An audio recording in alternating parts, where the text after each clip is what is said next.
नमस्कार प्रिय दर्शक बंधुओं, स्वागत है आप सभी का आपके अपने चैनल दर्पण ज्ञान गागर यूट्यूब चैनल में।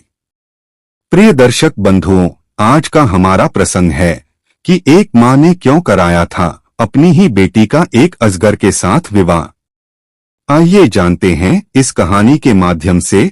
प्रिय दर्शक बंधुओं, आज की हमारी यह कहानी बड़ी ही ज्ञानवर्धक है। कृपया कहानी को पूरा व अंत तक अवश्य सुने। तो आइए प्रिय दर्शक बंधुओं, शुरू करते हैं आज की हमारी यह ज्ञानवर्धक कहानी। किसी नगर में एक राजा राज्य करता था। उसके परिवार में उस राजा की रानी और उसकी एक बेटी थी, जिसका नाम राजा और रानी ने उर्वशी रखा था। उर्वशी देखने में बहुत ही ज्यादा सुंदर और सुशील थी। राजा और रानी अपनी बेटी को लेकर बहुत अधिक प्रसन्न थे। वह दोनों अपनी उस पुत्री से अत्यंत प्रेम करते थे। राजा के यहाँ धन दौलत की कोई कमी नहीं थी। वह एक ईमानदार और प्रजापालक राजा था। राजा और रानी का जीवन बड़े सुखमय तरीके से व्यतीत हो रहा था। लेकिन उनके जीवन में एक ऐसी घटना घटी जिसका अनुमान उन्होंने कभी नहीं लगाया था। अचानक से उस राजा की रानी बीमार पड़ गई। रानी इतनी अधिक बीमार हो गई कि अपने बिस्तर से उठ भी नहीं पाती थी। उस समय राजा और रानी की पुत्री अधिक बड़ी नहीं थी, अर्थात वह अभी बहुत छोटी थी।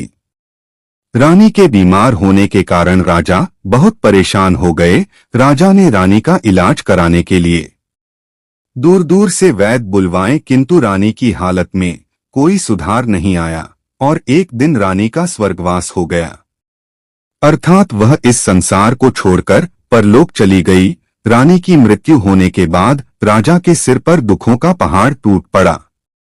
अब तो राजा अपनी पुत्री को लेकर दिन रात चिंतित रहने लगा, क्योंकि दर्शक बंधुओं, उसकी बेटी बहुत छोटी थी और रानी की मृत्यु होने के बाद वह यह समझ नहीं पा रहा था कि वह अपनी बेटी को कैसे संभाले और उसका ध्यान कैसे रखे। उसकी समझ में नहीं आ रहा था कि वह अपना राज्य चलाए या अपनी बेटी को संभाले। यदि राजा राज्य चलाएगा तो उसकी बेटी का ख्याल कौन रखेगा, और यदि वह अपनी पुत्री का ख्याल अपने घर पर रहकर रखता है तो उसका राज्य कैसे चलेगा। अब तो राजा के सामने बहुत बड़ी परेशानी खड़ी हो गई। राजा की ऐसी हालत देखकर उस नगर के लोगों ने राजा को एक सलाह दी। नगर निवासियों का कहना था कि राजन, अब आपको दूसरा विवाह कर लेना चाहिए, क्योंकि हे महाराज, आपकी बेटी बहुत ही छोटी है, इसको भी मां की जरूरत है। हे राजन, तुम अपनी पुत्री को अकेले माँ बाप का प्यार नहीं दे पाओगे और न ही तुम मां की तरह इसकी देखभाल कर पाओगे। इस तरह से नगर के लोगों ने राजा को समझाया। कई दिनों तक राजा नगर निवासियों की बातों को अनसुना करता रहा। राजा हमेशा सोचता था कि वह अपनी बेटी के लिए सौतेली मां तो लेकर नहीं आएगा, लेकिन दर्शक बंधुओं, जब राजा को अपनी बेटी के पालन पोषण में दिक्कत आने लगी तो अब राजा को भी धीरे धीरे यह महसूस होने लगा कि मेरी छोटी सी बच्ची के लिए सच में मां की जरूरत है, कि अब मुझे दूसरा विवाह कर लेना चाहिए।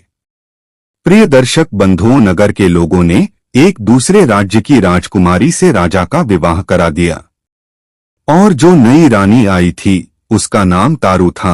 रानी तारू राजा से उम्र में छोटी थी। प्रिय दर्शक बंधुओं, आखिर सौतेली मां तो सौतेली मां ही होती है। जब तक राजा की नई रानी मां नहीं बनी तब तक तो उसने उर्वशी को बहुत प्यार दुलार दिया और उसका ध्यान भी बहुत अच्छे से रखती थी, और यह सब देखकर राजा भी बहुत प्रसन्न थे। और राजा अपने मन में सोचता था कि मैं तो शादी करने से वैसे ही डर रहा था, लेकिन रानी तारू तो मेरी उर्वशी का बहुत ध्यान रखती है। दर्शक बंधुओं, अब राजा भी निश्चिंत होकर अपना राज्य चलाने लगे। कुछ समय बाद रानी तारू ने एक पुत्री को जन्म दिया, जो चंद्रमा के समान बहुत ही सुंदर थी। रानी तारू और राजा की उस बेटी का नाम ओमवती रखा गया। कुछ दिनों तक तो सब ठीक ठाक चलता रहा। फिर राजा की उस नई रानी में, अर्थात रानी तारू में अलग अलग प्रकार के द्वेष उत्पन्न होने लगे। अर्थात उर्वशी के प्रति उसका व्यवहार बदलने लगा और वह उर्वशी से नफरत करने लगी। अब तो उर्वशी रानी तारू को फूटी आंख नहीं भाती थी और इधर उर्वशी धीरे धीरे बड़ी हो रही थी।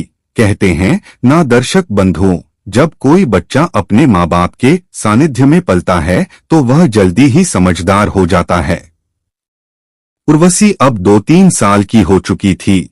जब उर्वशी अपने साथ के बच्चों को अपने माँ बाप के साथ मंदिर जाते देखती थी तो वह भी उनके साथ मंदिर चली जाया करती थी।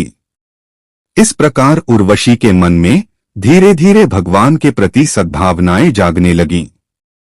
धीरे धीरे समय बीतता गया और दोनों लड़कियां जवान हो गई। उर्वशी बड़ी ही धार्मिक और संस्कारी लड़की बनी।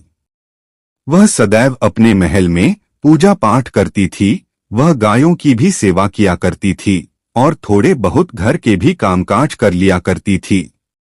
और प्रिय दर्शक बंधुओं, रानी तारू की बेटी ओमवती उसके बिल्कुल विपरीत थी। अर्थात उसके मन में पूजा पाठ भगवान को लेकर कोई सद्भावना नहीं थी। ओमवती को इन सब में कोई रुचि नहीं थी। वह कभी भी पूजा पाठ नहीं किया करती थी। लेकिन प्रिय दर्शक बंधुओं, वे दोनों बहनें एक दूसरे से बहुत प्रेम करती थी और राजा भी अपनी दोनों बेटियों से बहुत प्रेम करता था। लेकिन रानी तारू अपनी सौतेली बेटी अर्थात उर्वशी से बहुत नफरत करती थी और अपनी बेटी ओमवती से बहुत प्रेम किया करती थी। धीरे धीरे समय बीतता गया। अब राजा की दोनों बच्चियां विवाह योग्य हो चुकी थीं और राजा उर्वशी के विवाह को लेकर चिंतित होने लगे। राजा उर्वशी के लिए एक अच्छे वर की तलाश करने लगा। लेकिन रानी तारू को यह बात बिल्कुल अच्छी नहीं लगी कि राजा उर्वशी के लिए एक अच्छा वर तलाश करें। रानी बिल्कुल नहीं चाहती थी कि उर्वशी एक अच्छे घर में जाए। तब एक दिन वह रानी राजा से कहती है कि हे महाराज, आप उर्वशी का विवाह किसी बड़े घर में मत करना। यदि आप उर्वशी के लिए बड़ा घर देखेंगे तो उर्वशी कभी भी प्रसन्न नहीं रह पाएगी। राजा भी रानी तारू की बात मान लेता है और विवाह के लिए एक साधारण सा वर देखने लगता है। रानी तारू सोच रही थी कि अच्छा होगा इसका विवाह किसी छोटे घर में ही हो। इसके विवाह में इतना खर्चा कौन करेगा? इसे तो गाय की सेवा करना पसंद है, तो इसे भैंस बकरियों वाले घर में ही डालना चाहिए।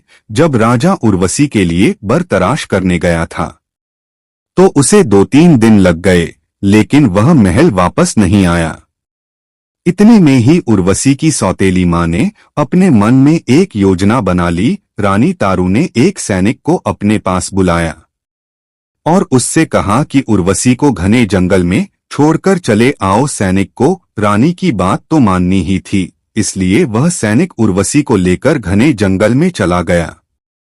वह जंगल में उसे इतने अंदर तक ले गया कि उर्वशी स्वयं वहां से लौटकर वापस नहीं आ सकती थी और वह सैनिक उर्वशी को वहां छोड़कर वापस महल पहुंच गया। उर्वशी जंगल में अकेले होने की वजह से फूट फूट कर रोने लगी। तभी एक वृक्ष के ऊपर से एक आवाज आती है कि हे राजकुमारी, तुम कितनी सुंदर हो, क्या तुम मुझसे विवाह करोगी? प्रिय दर्शक बंधुओं, उर्वशी इस आवाज को सुनकर डर जाती है और चौंक कर इधर उधर देखने लगती है, लेकिन फिर भी उसे कोई नजर नहीं आता है। तभी वृक्ष के ऊपर से फिर से आवाज आती है कि हे राजकुमारी, क्या तुम मुझसे विवाह करोगी? तब उर्वशी की नजर ऊपर गई तो उसने देखा कि एक मोटा सा अजगर पेड़ पर उल्टा लटका हुआ था, जो उर्वशी से विवाह करने के लिए कह रहा था। उर्वशी डर की वजह से वहां से भागने लगी। उसको उस घने जंगल में दौड़ते भागते 3-4 दिन बीत गए और अंत में उर्वशी को जंगल से बाहर निकलने का मार्ग मिल ही गया और वह रोते रोते अपने राजमहल में जा पहुंची।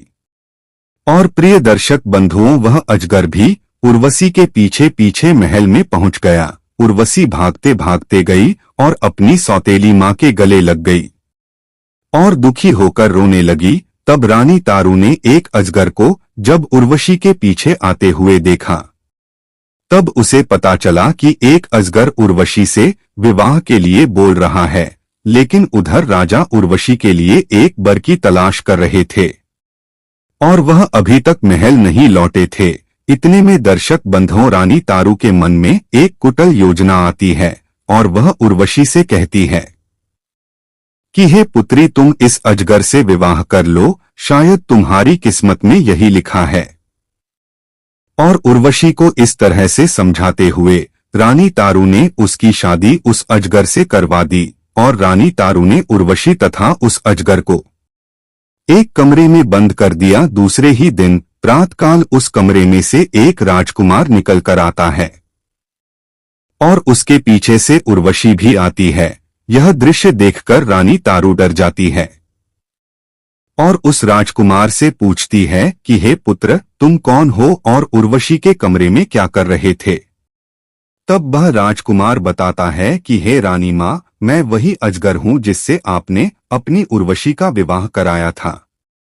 मुझे एक सन्यासी ने श्राप दे दिया था कि मैं अजगर बन जाऊंगा और यदि किसी राजकुमारी ने मुझसे विवाह कर लिया तो मैं पुनः राजकुमार बन जाऊंगा और उर्वशी से विवाह करने के बाद मैं पुनः राजकुमार बन गया और अब कभी भी मैं अजगर नहीं बनूंगा। इस प्रकार से दर्शक बंधुओं, एक सौतेली माँ ने अपनी पुत्री की शादी अजगर के साथ कराई थी। तो प्रिय दर्शक बंधुओं, यह थी हमारी आज की ज्ञानवर्धक कहानी। यदि आपको कहानी अच्छी लगी हो तो कमेंट करें, अधिक से अधिक लोगों तक शेयर करें और हमारे चैनल को सब्सक्राइब अवश्य कर लें। फिर मिलेंगे इसी तरह की एक ज्ञानवर्धक कहानी के साथ। इसी के साथ दर्शक बंधुओं, राधे राधे, जय श्री कृष्णा।